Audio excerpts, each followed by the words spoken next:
Evangelho de Marcos, capítulo 5, a partir do verso 1. Evangelho de Marcos é o segundo livro do Novo Testamento, capítulo 5, a partir do verso 1. Abra aí a sua Bíblia, ajude quem estiver com qualquer dificuldade ou sem a sua Bíblia também, por favor. A palavra de Deus diz assim: Jesus e os discípulos chegaram à região de Gerasa, no lado leste do lago da Galileia. Assim que Jesus saiu do barco, foi encontrar-se com ele um homem que estava dominado por um espírito mau. O homem vinha do cemitério onde estavam morando. Ninguém conseguia prendê-lo, nem mesmo usando correntes. Muitas vezes já tinha amarrado as suas mãos e os seus pés com correntes de ferro, mas ele quebrava tudo e ninguém conseguia dominá-lo.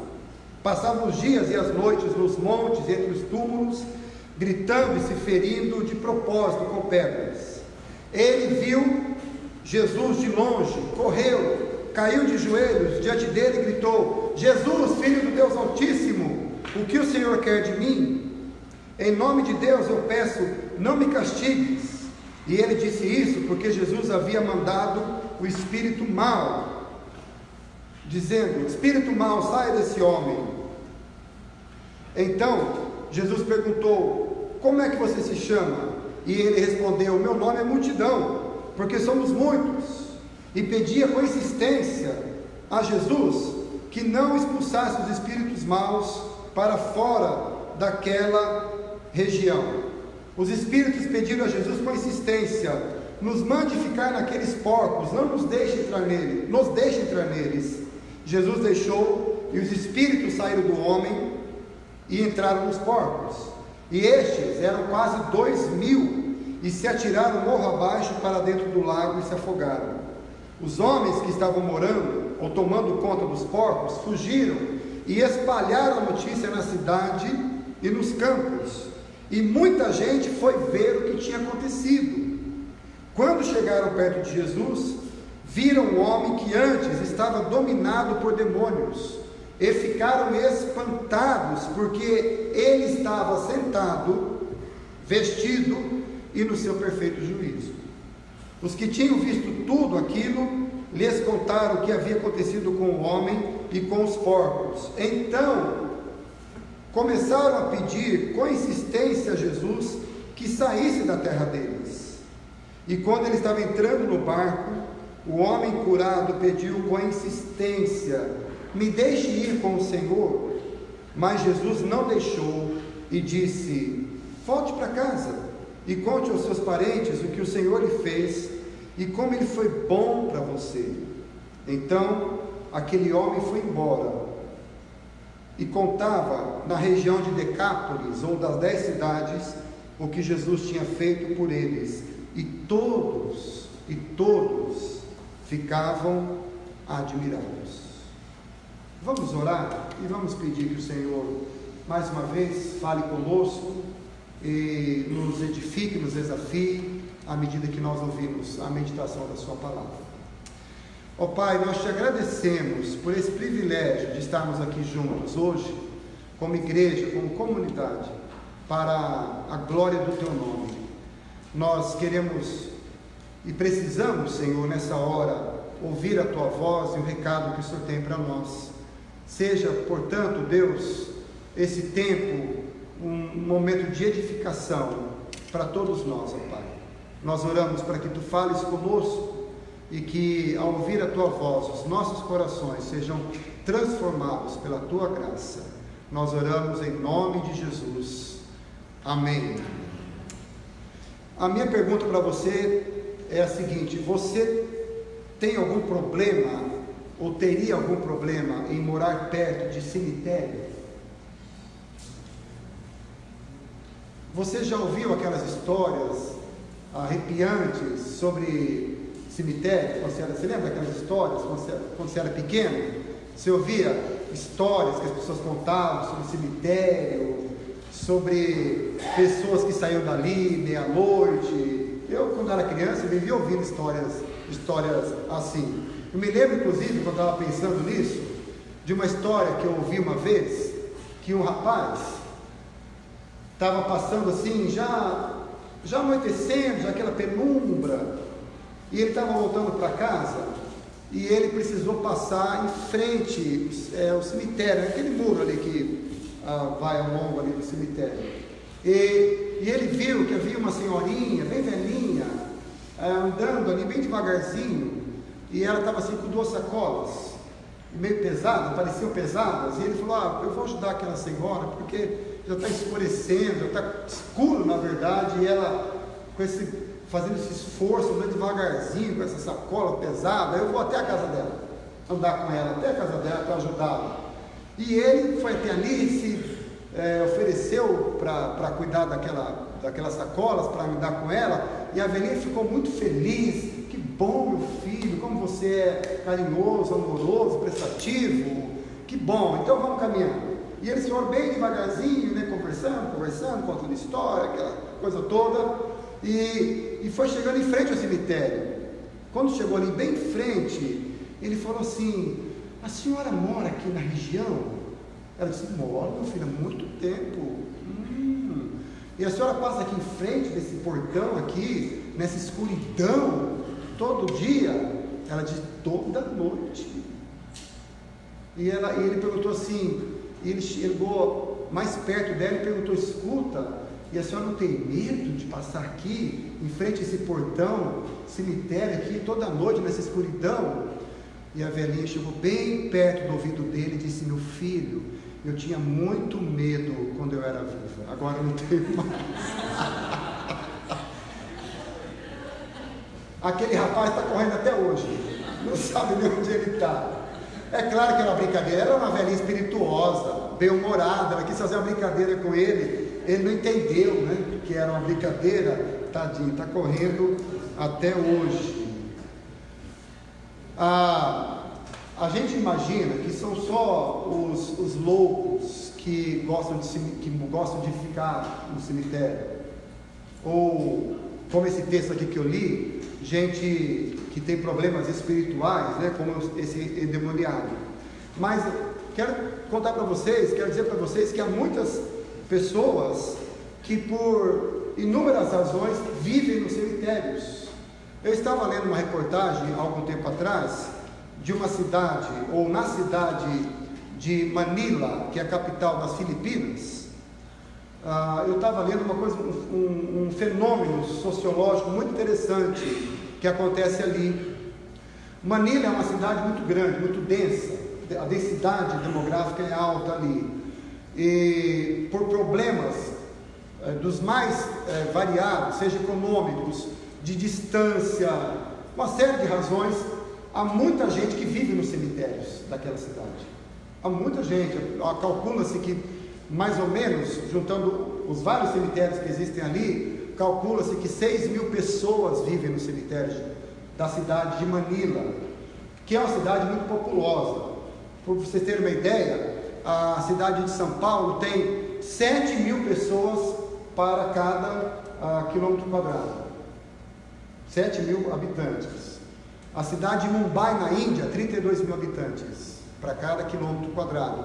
A cidade de Manila, essa que eu estou falando, 71.000 habitantes para cada quilômetro quadrado. É uma cidade insustentável. E as pessoas começaram a viver. Como é que começou isso? Primeiro, porque os ricos da cidade pagavam para as pessoas cuidarem dos túmulos dos queridos que tinham morrido, lavar, cuidar, proteger. Essas pessoas pessoas pobres, moravam longe, e elas viram que não compensava pegar um ônibus e ir para a cidade, para a casa delas, na cidade, na região, e voltar. Então elas começaram a dormir ali no cemitério. Começou assim. Aí as pessoas foram chegando ali, porque não tinham onde morar, e elas começaram a morar no cemitério. Então, eu vi fotos, elas estendem o colchonete nos túmulos ali, dormem ali, e começaram então a fazer do cemitério a casa deles. Então, há pessoas que trabalham no cemitério, eles vendem vela, flores, já ficam ali, mas há pessoas que trabalham fora, são motoristas de ônibus, motoristas de táxi, que terminam o trabalho, eles voltam para dormir ali.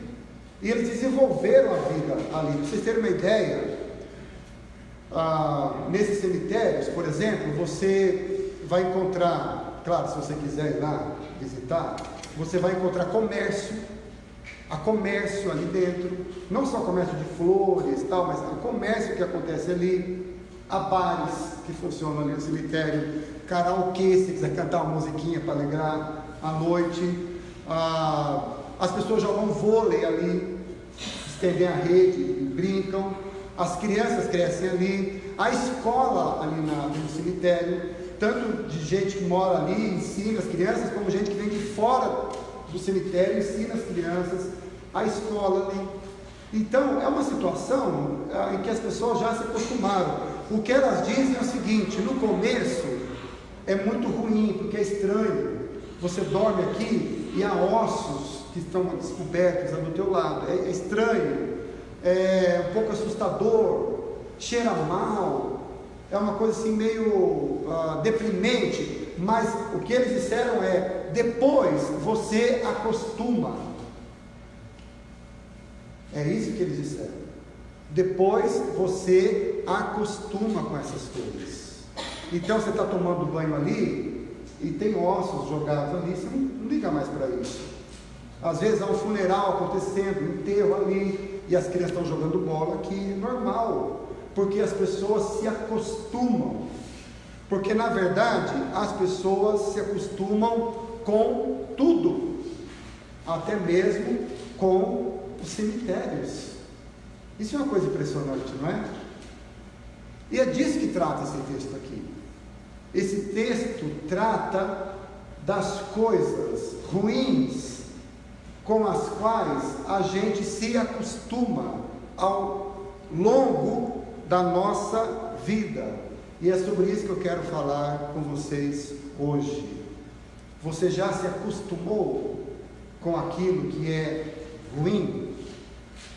Esse texto trata, primeiramente, da maneira como nós estabelecemos as nossas vidas. E a forma como nós estabelecemos a nossa vida pode se tornar, ou pode tornar a nossa vida um grande cemitério para nós.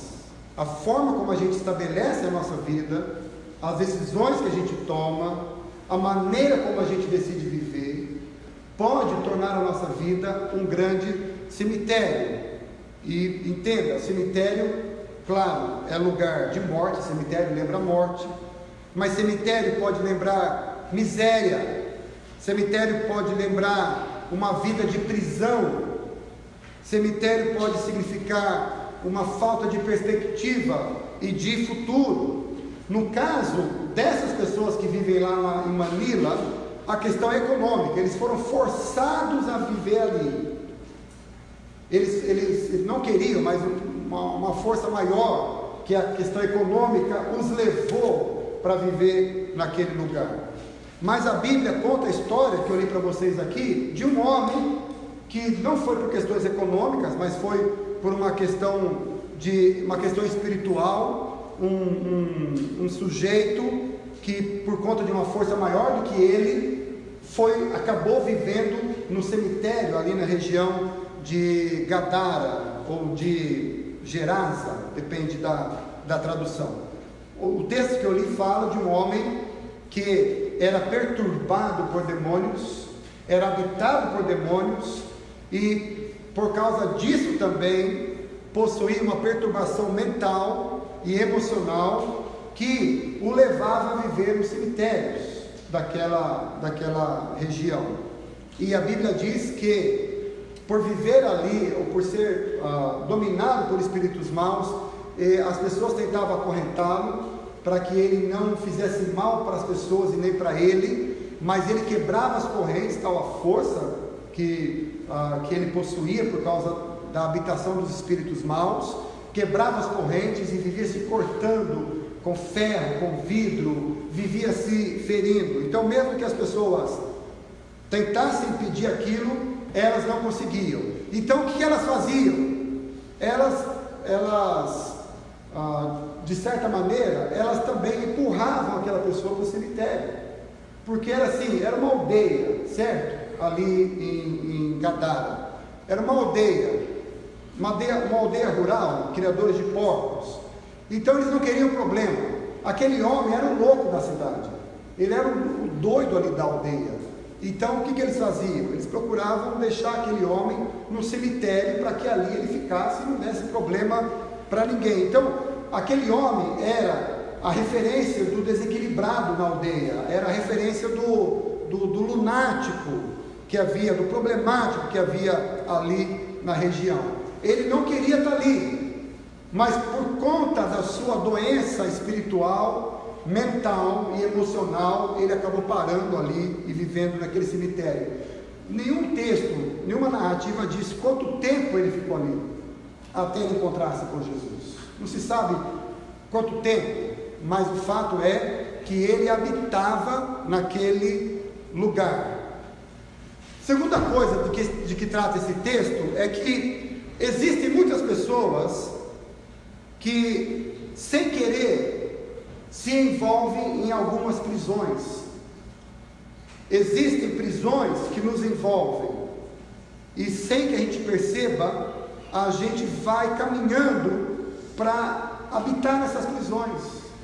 Se você fizer uma pesquisa nas penitenciárias aqui ou no Brasil e perguntar para as pessoas: você deseja sair daqui? Com certeza a resposta de todos eles será sim.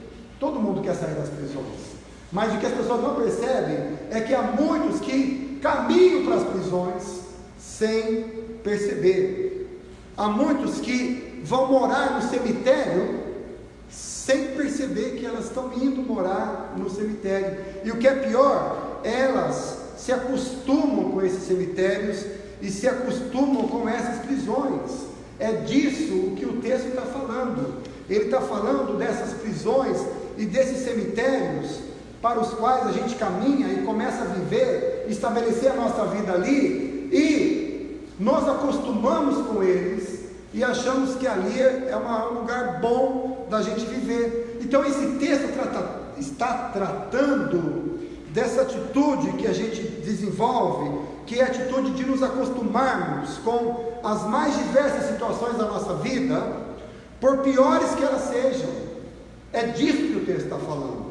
Nós nos acostumamos com situações da nossa vida, por mais prejudiciais que elas sejam, por mais bizarras que algumas situações possam parecer, a gente se acostuma com elas, por mais miseráveis que elas sejam, por mais tristes que essas situações possam parecer, por mais opressoras que essas situações sejam, a gente simplesmente assume uma atitude passiva, porque nos acostumamos com ela, e a gente começa a achar que aquilo é uma coisa normal. No começo a gente sofre, no começo a gente acha aquele lugar mal cheiroso, no começo a gente acha aquela situação deprimente, no começo a gente acha que aquela situação é estranha, no começo a gente fica revoltado com aquela situação, no começo a gente acha que aquela situação não é para a gente, mas com o decorrer do tempo a gente acaba se acostumando. É ruim, mas é bom.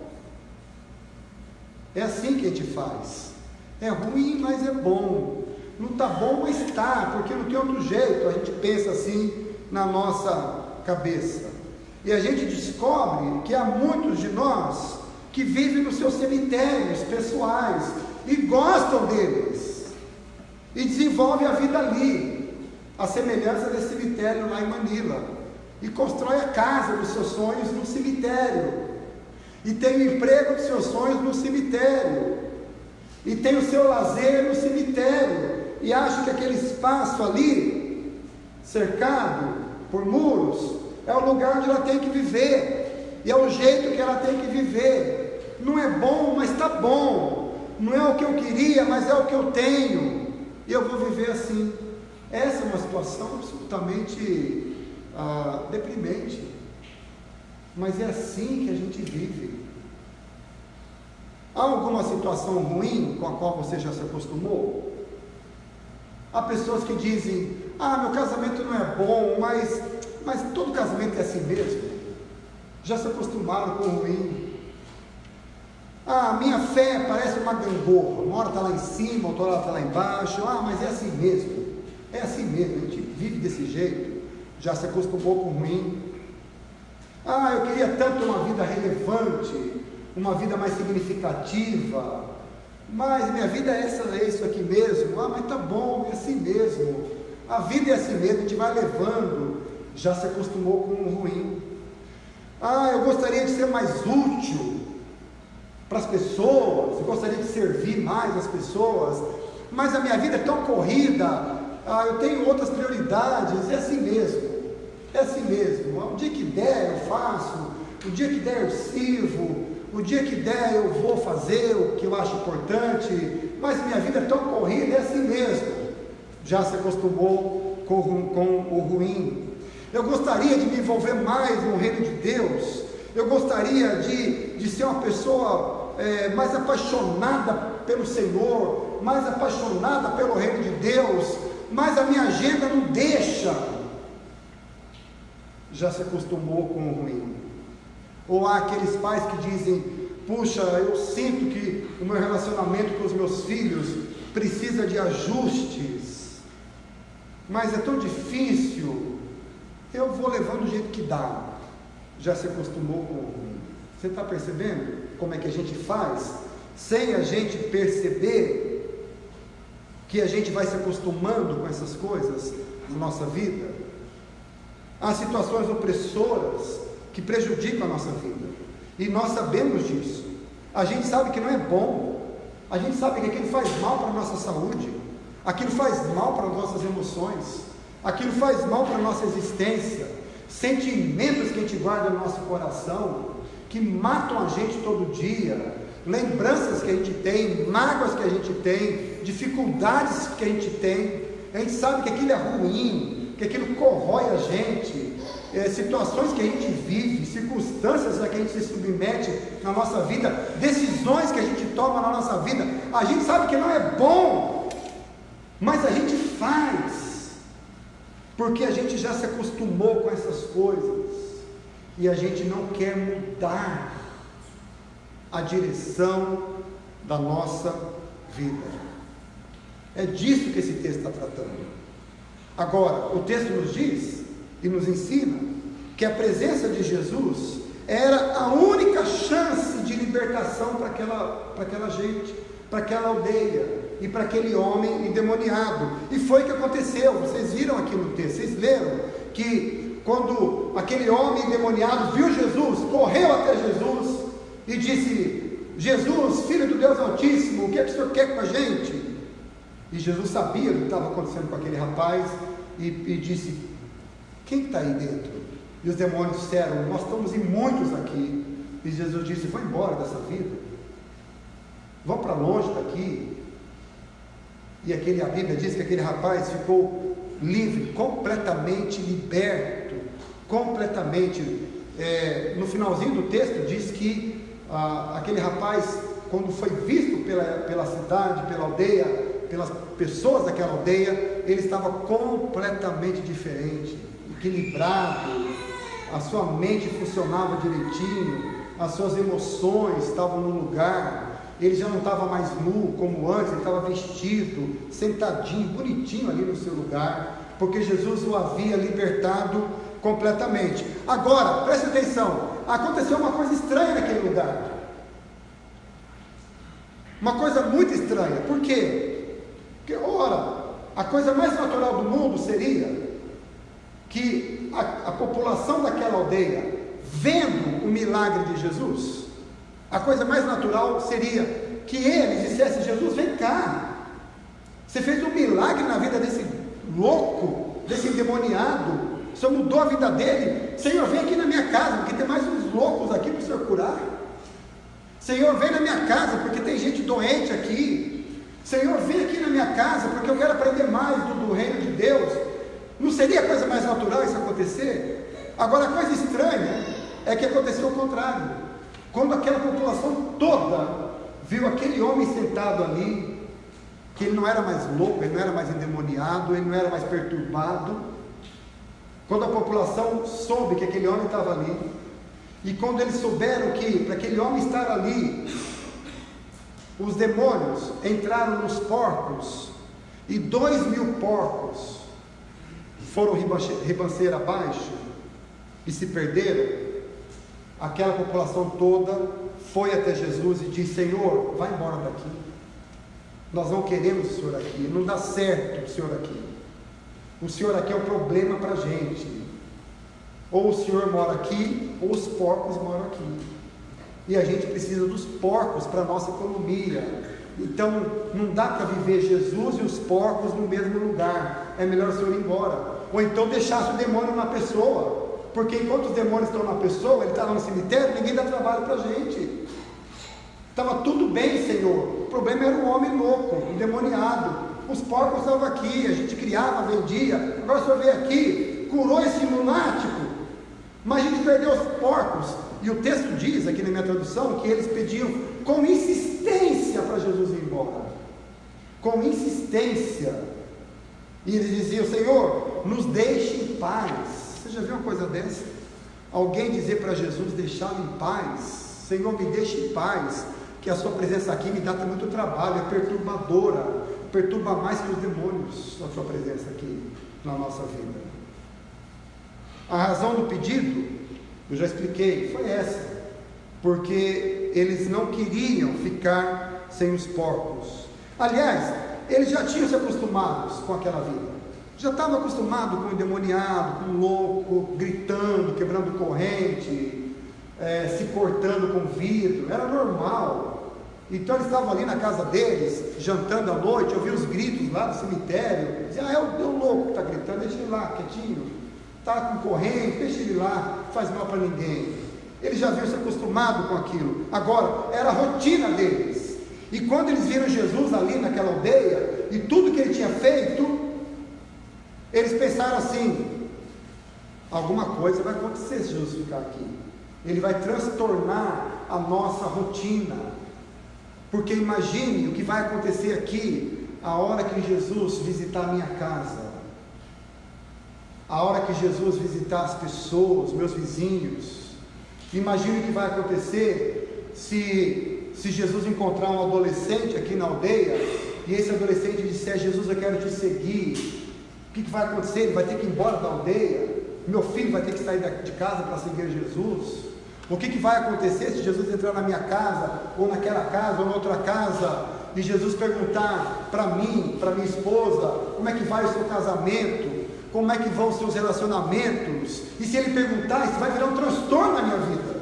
Então vamos deixar tudo do jeito que está, e vamos mandar Jesus embora, porque a gente precisa viver aqui, prisioneiro nos nossos cemitérios pessoais. E aí o que a gente aprende desse texto é que, enquanto aquele gadareno, aquele rapaz, era prisioneiro dos demônios, e por causa disso vivia nos cemitérios, as pessoas daquela aldeia, os moradores daquela aldeia, não sabiam disso, mas também eram prisioneiros dos seus cemitérios pessoais. Eles também eram prisioneiros das suas convicções, dos seus valores equivocados.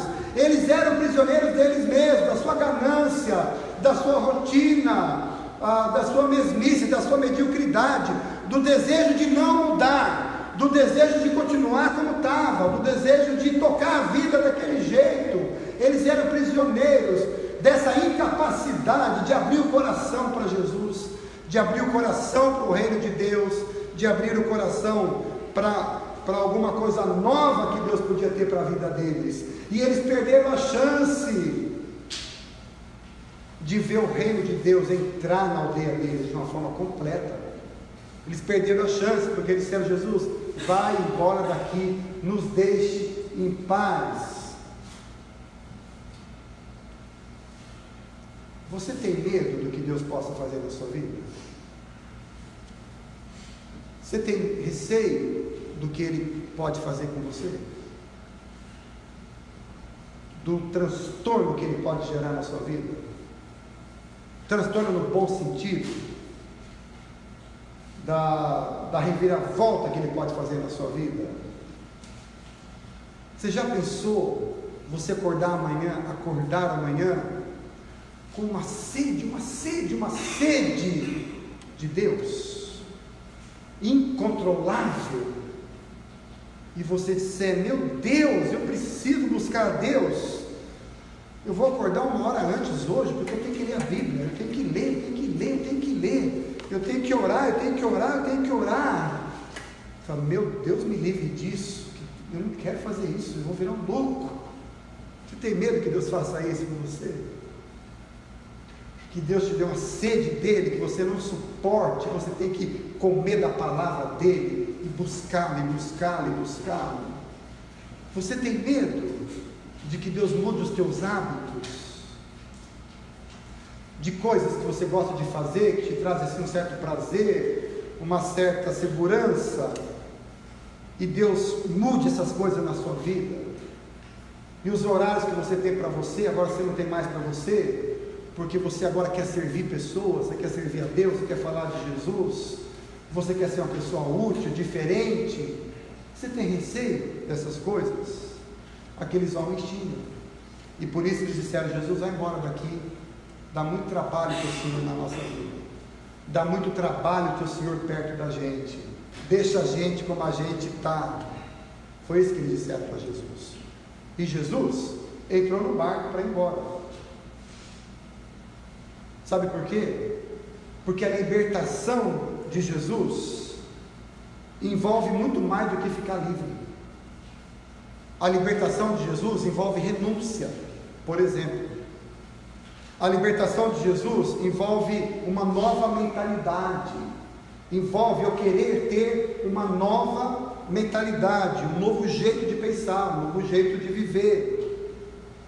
A libertação de Jesus envolve uma nova maneira de ver as coisas, um novo jeito de ver as coisas, e a gente não sabe o alcance que isso vai trazer para a nossa vida, porque a gente quer ter controle sobre a nossa vida, a gente quer ter controle sobre tudo que está à nossa volta, e se a gente disser: Senhor, fica aqui e faz comigo o que o Senhor fez com esse lunático, a gente pensa: mas se ele fizer, eu vou perder o controle.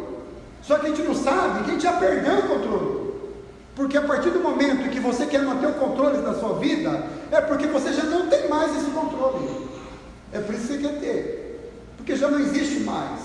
Se eu quero ter o controle sobre a minha vida, é porque eu já sou dominado pelas minhas paixões, eu já sou dominado pela minha vontade, eu já sou dominado pela minha ganância, pelo meu egoísmo.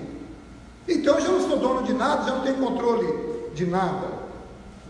Deixar o Senhor fazer algo na nossa vida, libertador, deixar o Senhor nos livrar das nossas correntes, dos nossos demônios, para começar uma coisa nova, é algo que custa caro para nós também. Eu preciso saber disso, eu preciso entender essas coisas.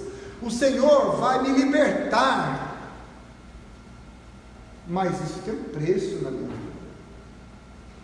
Ele não vai me libertar para eu continuar vivendo a vida que eu quero. Ele vai me libertar para fazer aquilo que ele fez com o gadareno, que disse: vai e fala para a aldeia tudo o que eu fiz por você. Já viram aquele ditado? Já ouviram aquele ditado? O pior cego é aquele que não quer ver. O pior dos perturbados é aquele que não deseja a paz. Mas por incrível que pareça, a gente costuma dizer para o Senhor: Senhor, me deixe em paz. As nossas atitudes, a nossa indiferença é uma maneira da gente dizer para Jesus: Senhor, me deixe em paz, essa distância está boa, não chega mais perto daqui, até onde eu te vejo longe está bom, mas se o Senhor chegar mais perto de mim, o Senhor vai querer fazer alguma coisa na minha vida, eu não estou querendo. Eu quero que o Senhor me abençoe, mas sem chegar perto de mim. Me abençoe de longe, mas me deixa aqui quieto, Senhor, não mexe com a minha vida. Quantas coisas eu vou ter que perder para ser curado pelo Senhor? De quantos porcos Eu vou ter que abrir mão na minha vida para ficar longe, para ser curado pelo Senhor. Eu não quero abrir mão dos meus porcos. Tanta coisa que eu vou ter que renunciar. E é por isso que na nossa mente a batalha se estabelece. E a gente diz: Senhor, não me perturbe, não perturba a minha ordem, não perturba a minha rotina. Deixa essa desordem dentro de mim, porque nessa desordem eu já me entendi, eu já me organizei na minha desordem, como se fosse possível. Senhor, eu já me organizei no cemitério, não precisa mais vir aqui, minha casinha está ali, eu jogo bola ali, eu compro pão ali, eu tomo café ali, está tudo bem. Preferimos deixar as coisas como estão, porque a gente se acostuma com elas. E é por isso que existe dentro de nós, é por isso que existe dentro de cada um de nós, essa covardia existencial. Covardia existencial, que é esse medo de mudar, que é esse medo de entregar a nossa vida para o Senhor 100%, que é esse medo daquilo que o Senhor vai fazer na nossa vida, medo que o Senhor mude os nossos valores, as nossas prioridades, medo que Ele pegue coisas que a gente acha importante e jogue no lixo. É covardia existencial, e essa covardia existencial gera uma letargia na nossa mente e um sono na nossa alma, que nos faz gostar dos cemitérios, por incrível que isso pareça. Há pessoas que não querem as coisas novas, há pessoas que não querem viver livres, e preferem viver prisioneiras para o resto da sua vida. É assim que estavam aqueles homens moradores, homens e mulheres daquela aldeia. Moravam em casas, mas habitavam cemitérios emocionais. Deitavam-se nas suas camas para dormir, mas dormiam na tumba das suas almas, habitadas por inúmeros e desconhecidos demônios, dos quais eles não queriam ficar livres. Estavam livres, mas estavam presos, porque pior do que ser habitado por um demônio é não querer ficar livre deles. Isso é pior ainda, é querer permanecer na mesma situação. E aqueles homens e mulheres pediram para o Senhor ir embora, porque eles sabiam que toda libertação envolve dor, toda libertação envolve perdas, toda libertação envolve renúncias. E diante daquele trabalho todo, era preferível que eles ficassem ali, onde eles estavam, acostumados com as suas prisões, dormindo nas suas tumbas, e tendo como desolação o cemitério da sua alma. E era assim que eles estavam, e por isso eles disseram: Senhor, deixa-nos em paz. Aí, você tem duas opções nessa noite. Você pode dizer: Senhor, me deixe em paz, tá bom como está aqui, estou entendendo que eu vivo no meu cemitériozinho pessoal, no começo foi ruim, mas eu aprendi a gostar dele, me acostumei com o meu cemitério, me acostumei com a minha casa, me acostumei com meus relacionamentos ruins, me acostumei com a minha comunicação fraca, me acostumei com a minha incredulidade, me acostumei com a minha negligência, me acostumei com a minha indiferença, me acostumei a ter esse temperamento que eu tenho, me acostumei a ter essas reações que eu tenho, acostumei com tudo, Senhor, tá bom desse jeito.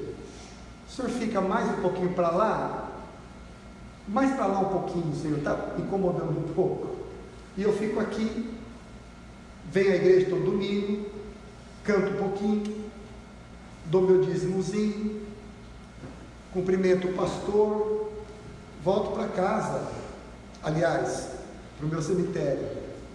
Essa é uma opção que você tem. A opção número 2 que você tem é dizer: Senhor, me liberta completamente desse cemitério que eu vivo. Senhor, eu não quero mais me acostumar com essas situações em que eu vivo, com as circunstâncias em que eu vivo. Eu não quero mais viver na prisão das minhas decisões erradas, das minhas decisões equivocadas. Senhor, eu não quero mais viver na prisão desses sentimentos que eu tenho dentro de mim, ruins, que me causam dor, que me causam tristeza, que me causa vontade de morrer. Eu não quero mais viver assim. Me livra dessas coisas, Senhor. Você pode fazer essa oração hoje e dizer: Senhor, me livra e me liberta. Agora, se você quiser sair dos seus cemitérios, então eu vou dizer como isso acontece para terminar essa palavra.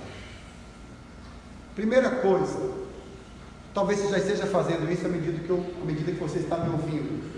Primeira coisa a fazer: identifique os seus cemitérios. Identifique aquelas situações, circunstâncias, pensamentos, estilo de vida que você tem, que você sabe que é ruim, que não é bom, que não te ajuda, que não te abençoa, que te prejudica, que te atrapalha, que te faz tropeçar. Identifique primeiro esses cemitérios da sua vida, que geram morte e precisam ser mudados. Primeira coisa. Segundo lugar, deseje desacostumar-se com aquilo que você discerniu como prejudicial para a sua vida. Deseje desacostumar-se. Diga: Senhor, eu não quero mais. Eu não quero mais me acostumar com isso. Eu entendi que isso não é bom, Senhor, mas eu já acostumei, mas eu não quero mais. Eu quero me desacostumar. Peça ao Espírito de Deus para fazer você se sentir mal com aquilo, como uma coisa que não encaixa na outra. Como você querer colocar um copo quadrado num círculo, não encaixa. E você não pode querer acostumar-se com isso. Terceiro lugar, clame ao Senhor pela sua libertação, mas se abra para as novas realidades que Deus tem para você. Saiba que isso vai custar para você renúncias, novos caminhos, novas decisões, novo estilo de vida, mas peça para o Senhor te libertar e se abra para aquilo que Deus tem para a sua vida. E quarto lugar, deixe o Senhor te ensinar um novo caminho, deixe o Senhor te ensinar uma nova maneira de viver, porque foi isso que aconteceu com aquele homem. Eu quero terminar essa palavra dizendo o seguinte: se você prestar atenção no texto que eu li, aparece a palavra insistência 4 vezes. 4 vezes, na minha tradução. Primeiro, os demônios pediram com insistência para Jesus não mandá-los embora. E Jesus ouviu o pedido deles. Segundo lugar, os demônios pediram com insistência para Jesus mandá-los entrar nos porcos. E Jesus atendeu o pedido deles. Veja que coisa. Aquela aldeia, os moradores pediram com insistência para Jesus ir embora. E Jesus foi, Jesus atendeu o pedido deles. E em quarto lugar, aquele homem já liberto, curado, sanado por Jesus, pediu com insistência para seguir Jesus, literalmente. E Jesus disse não para ele. Jesus atendeu o pedido dos demônios, aqui no texto. Jesus atendeu o pedido da população que vivia nos cemitérios emocionais. Mas Jesus não atendeu o pedido daquele rapaz. Sabe por quê? Porque Deus tinha um plano diferente para ele. Jesus queria que ele o seguisse, não literalmente, mas que ele se tornasse um discípulo dele na região onde ele morava. E o texto diz que aquele homem saiu dali já vestido em perfeito juízo, e ele foi pregar o evangelho numa região chamada Decápolis.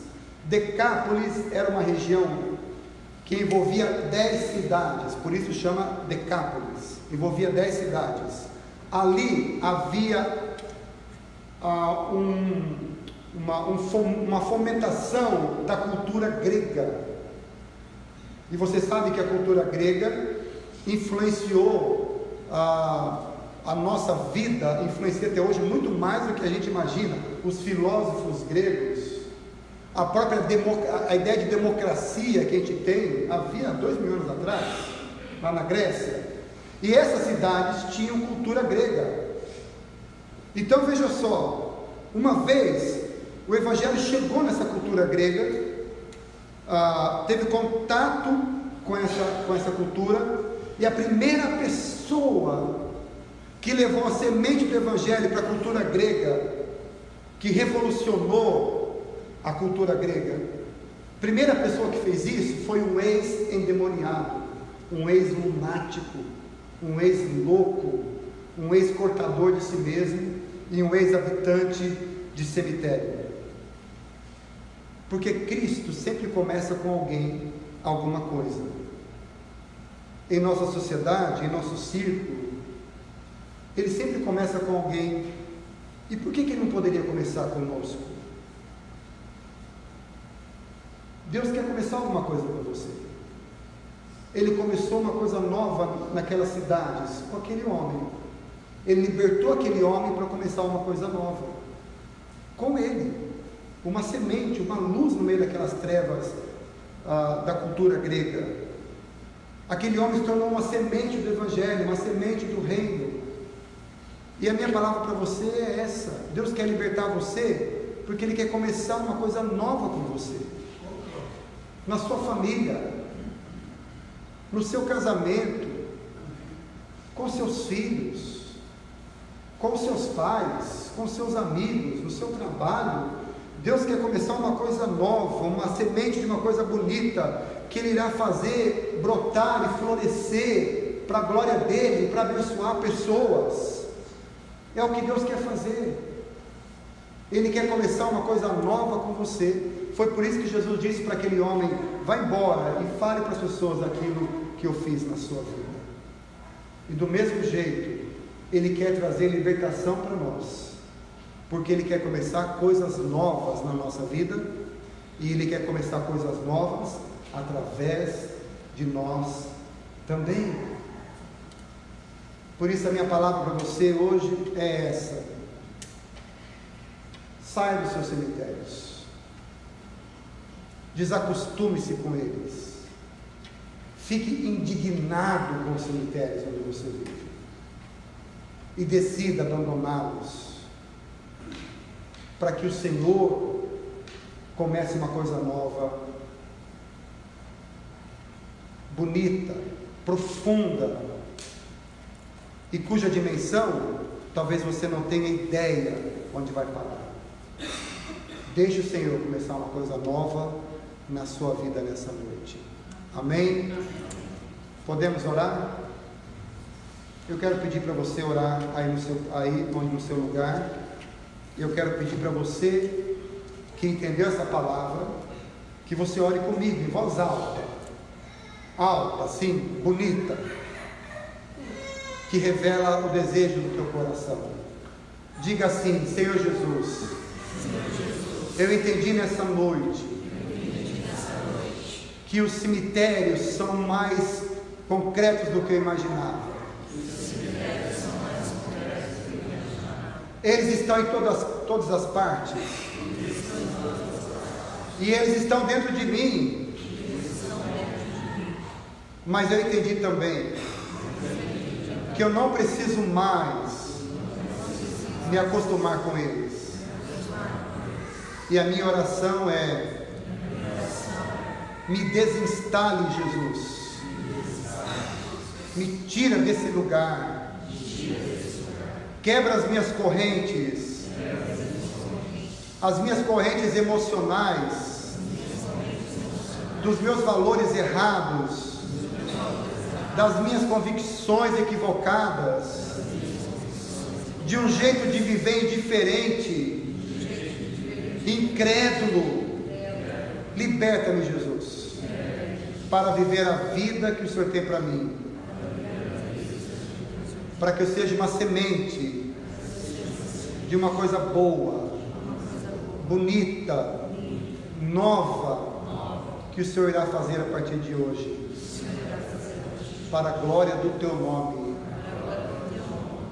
Amém. Amém. Deus te abençoe.